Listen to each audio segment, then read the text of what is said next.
Bem-vindos a mais um quadro Direito Agrário. Para quem não teve a oportunidade de acompanhar os anteriores, estão disponíveis esses quadros no canal do YouTube do AgroBrasil TV.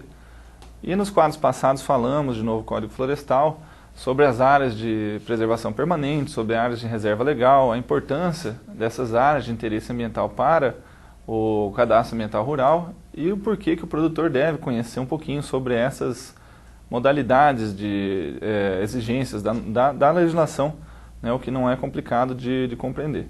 Bom, concluindo o assunto áreas de preservação permanente, apenas alguns detalhes são importantes para que o produtor conheça, que essas áreas de preservação permanente, elas são obrigações que vão acompanhar a propriedade rural, inclusive transmitindo-se aos herdeiros em qualquer modalidade de sucessão. Então as áreas de preservação permanente acompanham a propriedade.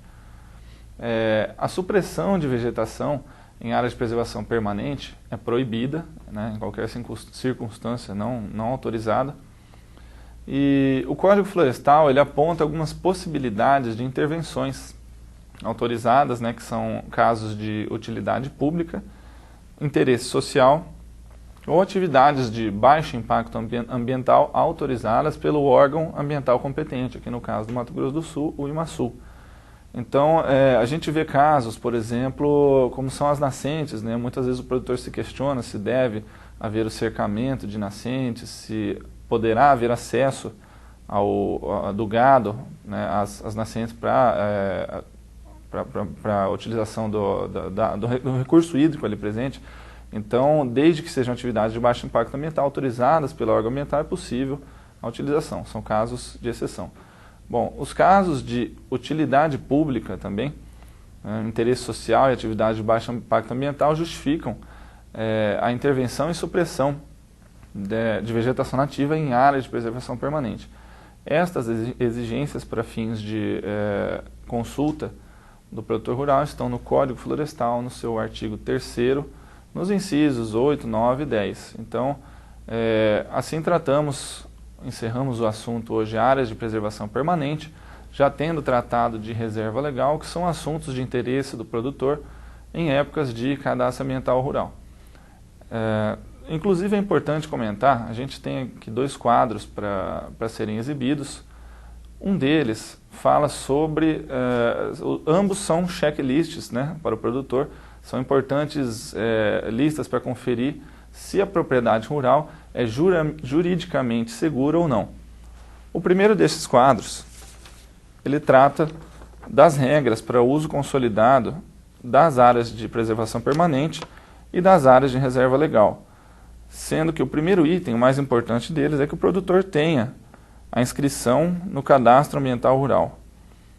Com a inscrição no Cadastro Ambiental Rural, o segundo item é que será possível o produtor fazer adesão ao Programa de Regularização Ambiental, o PRA da propriedade, ou definido no nosso estado de Mato Grosso do Sul por decretos estaduais como o PRADA e o PRAD.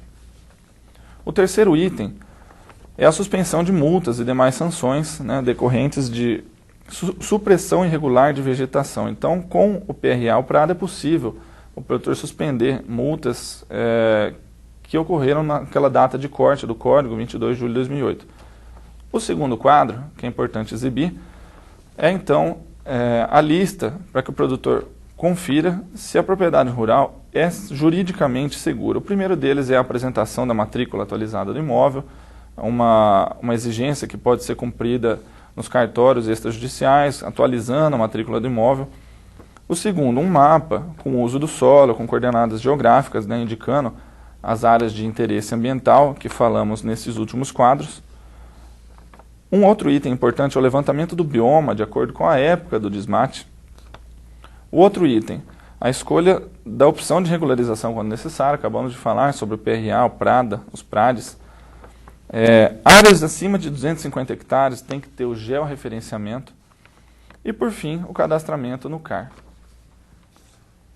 Bom, então, assim encerramos mais um quadro Direito Agrário, mostrando, né, ao produtor rural como manter uma propriedade juridicamente segura nos aspectos ambientais e fundiários. Até o próximo quadro.